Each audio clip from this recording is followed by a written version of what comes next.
Okay. Hiriirri akkuma kanatti itti fufee jira. Hiriirri kunoo haaluma kanaan itti fufeera.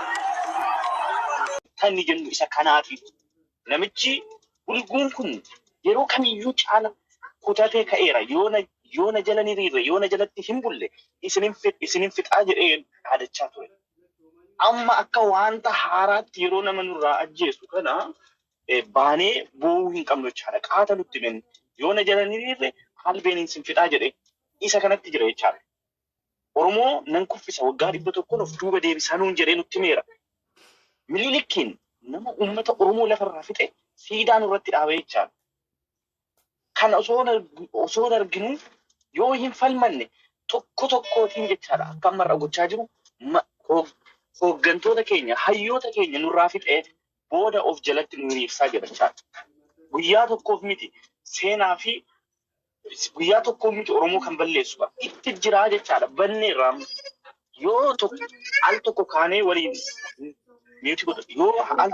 waliin hin falmannu ta'e carraan tokko hin jiru nyaatamneera. Oromoo kai waraanni bilisummaa Oromoo sibira jira. Bosona kamiyyuu keessa jira jechaadha. Dhaqiitti maqame falmad akka uummataatti kai revelation isa kana nu barbaachisa. Uummanni Oromoo qeesaatti warra'amaa jira. Mana hidhaa keessaa baafamee ajjeefamaa jira. Rashanamaa jira jechaadha. Oromoo kai akka Oromootti boonyee gallee manatti torbee tokko boonya manatti galuu mana galanii taa'u maali daboorummaan akka keessaa dhufe abbootiin keenya dabooroodha. Maali wallaaluun yeroo dhumnu kai falmadhu kai waan qabduutiin hargeen kai meeccaa qabiiti.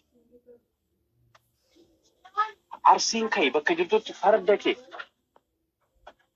kee qabadhu bakka jirutti kai loli ofirraa diina nu nyaachisaa jirtu Oromoo kai waliitiin falmannee mootummaa garboonfataa Oromoo fixuudhaaf Oromoo kuffisuudhaaf dhufe kana ofirraa fonqolchina. Yoo akkasii hin ta'in ajjechaan uummata Oromoo roorroon uummata Oromoo hidhuun biyyaa godhabbatu jechaadha.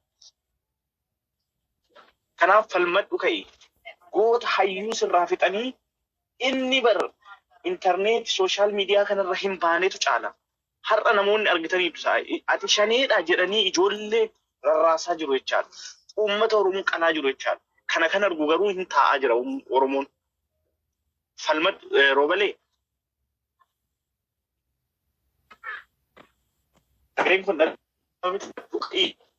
dhagaamaatti. Sagaleen kun sabboon. Jira itti fufi. Neetworkiitu nama. Itti fufi tollu. Okay, kaasa dama booda hin deebi.